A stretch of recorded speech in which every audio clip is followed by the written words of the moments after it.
The Buccos, winners of 2 out of 3, a half game back in the NL wildcard race. Mitch Keller pitched a gem, and Bryan Reynolds clutch and continued his hitting streak. Neil Walker joins us to discuss on the Fan Hotline. Brought to you by Sullivan Super Service, providing trusted plumbing and HVAC service for over 50 years. First of all, Neil, good morning. How are you? Good morning, boys. How's it going? Well, we were great. Now we're all worried about my friendship with Mark Caboli, but we'll just have to put a pin in that for the moment. All right, Neil. Now, you were at the ballpark, as I understand it, yesterday as a fan. So you got to see up close and personal, in the elements, in the heat, just how well Mitch Keller pitched. So here's the question, because we talked about this a lot earlier. If the Pirates were in a playoff series, who's getting the ball for you game one? Well, I think given track record and what we actually really know, it'd probably be safe to say Paul Skeens, but at the same time, there will come a time where Paul, where the league adjusts to Paul to a certain degree. Most likely will not be a gigantic punchback, but I just feel like as it sits here today, you have a very good idea what you're going to get from Mitch Keller as far as if he potentially gets in trouble, if he is good like he was yesterday. I mean, that was a 2-hour and 8-minute game. There was nobody happier than I was, because I went down with 6 8 to 10-year-old girls, tennis girls of my daughter, and I'm sweating out every crevice ever created. And on top of that, I didn't have power for 48 straight hours in northern Allegheny County. So it was not like, I wish I was home on my couch watching the game, because I didn't even get to watch the first 2 games of the series. So I'm mad as can be anyway. And then you turn around, you get to the game, you turn around, and all of a sudden it's 2 hours in the game, and here comes David Bednar to shut it down. So yesterday was about as happy as I could be as a fan.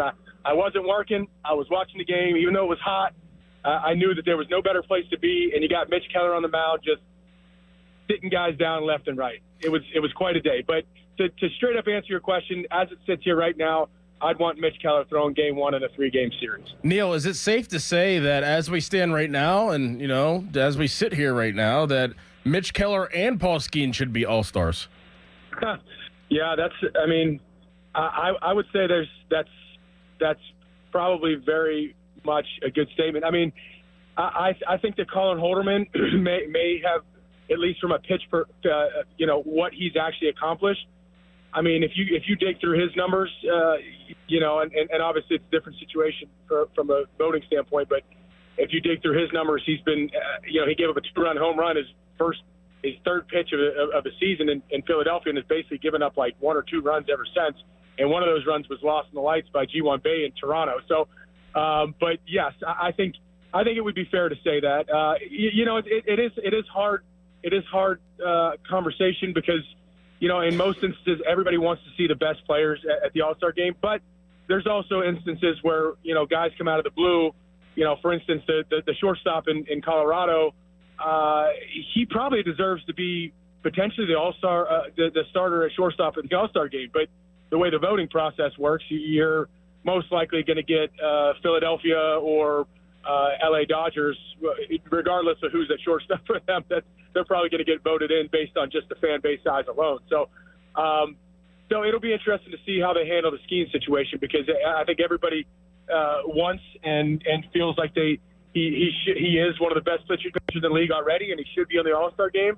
But there's also scenarios where sometimes you need to reward guys that have had an incredible first half of the season. Whether that's fair or not, that's sometimes it happens in both directions. Neil Walker joining us here on the Fan Morning Show. Bryan Reynolds quickly playing his way into All-Star consideration. 5th in NL outfielders in RBI, 3rd in NL outfielders in homers, 5th in NL outfielders in batting average, 5th in OPS, 7th in on-base percentage, 4th in slugging percentage. Neil, why does this guy turn into Superman come June?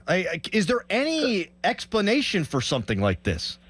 We've seen Cutch do this a handful of times, like back in 11, 12, 13, 14. I mean, he was a notorious slow starter. Other guys I played with, Adam LaRoche was a notorious slow starter. And then it's almost like, and obviously Cutch is from Florida, but we would always joke like, you know, it took them a while for their blood to thaw out or whatever, coming from Florida.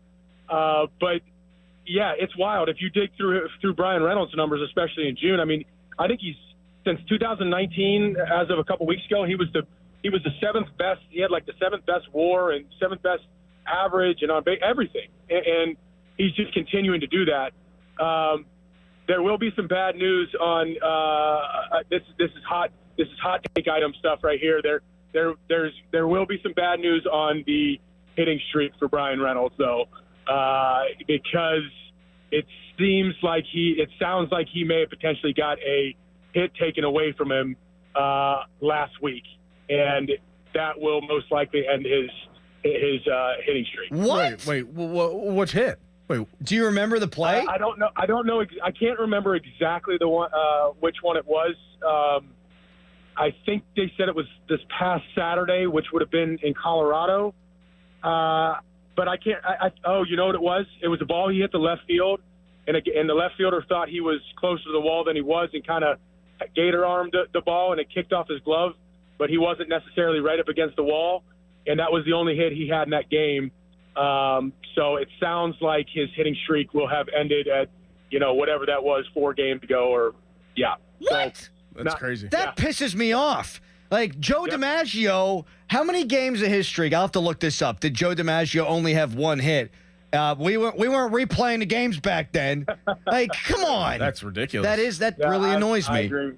I agree. And there's a system set up in baseball through an app actually that the players get, where if you feel in both directions, if you feel like you should have had a hit on a ball, maybe a guy misplayed and they gave him an error and the game ended and it was still an error, or vice versa, you can send it into the league and explain exactly when it was, what happened, why you deserve to get a change. But in most instances, they don't get changed. So there's a good chance somebody, probably the pitcher that evening that faced Bryan, probably sent it in and said, I think this was an error.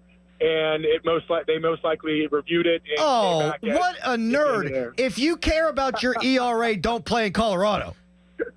Man, I wonder how that affects gambling, though.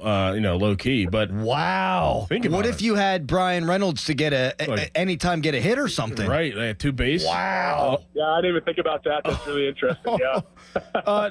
Neil, say Bryan Hayes gets on a hot streak here, and he is a part of this process and everything stays the same. Would you be comfortable of saying that this team is right where they need to be and they don't need to add a bat by the trade deadline? Or would you say that they still would need to add a bat even though Bryan Hayes has found some momentum and is hot right now? Yeah, I think the thing about Bryan Hayes is that he makes a lot of contact. If you're asking him to kind of hit in that 2, 3, 4, 5 spot in the order, just based on his slugging numbers, it's probably not going to match up with what you really want to see in that section of the lineup. We've seen him lead off recently, especially against some lefties. We've seen him at times in that 6th spot in the lineup, and we've just been waiting to potentially see him kind of get back to that slugging form that we saw at the end of last year, where he was pulling some balls and pulling some balls in the air. But he makes hard contact. I mean, I know that's, people don't really want to hear that in today's day and age. Like, hit the ball hard, you hit the ball hard, but it's on the ground and it's on a line more so than in the air. And we kind of saw that with Rowdy Tellez when he was really going back. He was, putting balls in play, and some were hit hard, but they were basically hit right into the shift or right into the ground. So I just think that there's, with the resurgence of Rowdy and Bryan kind of not necessarily slugging like we hoped he was slugging, and Jack Sawinski struggling, I just still feel like there should be a bat added in some form or fashion, because I personally think if you're able to find a corner bat, corner/DH type bat that you can sit in that 3, 4, 5 hole, which is easier said than done, to be honest, that just takes the pressure off of everybody else. It takes pressure off of O'Neill. It takes pressure off of Bryan Reynolds, feeling like he has to slug, at least when he gets on base, more than just getting single after single and so on and so forth. So but yes, to answer your question directly, Doran, I think that if you see Rowdy Tellez has kind of evened out a little bit as far as his production. Jack has not just yet, and I think we all can agree that Bryan Hayes, there's more in there. We've seen it, and if you can get one of those two guys on a roll, or at least to solidify what he is, I think that's going to be gigantic for this offense moving forward, because there's just so many teams right smack around that 500, and it's going to take a lot to separate yourself from the pack, because there's just only a few teams that are really have really good records, and there's only a few teams that have really bad records. So with the extra wild card system put in place, you're going to see more and more teams trying to go after very similar type of guys as we get closer to the trade deadline.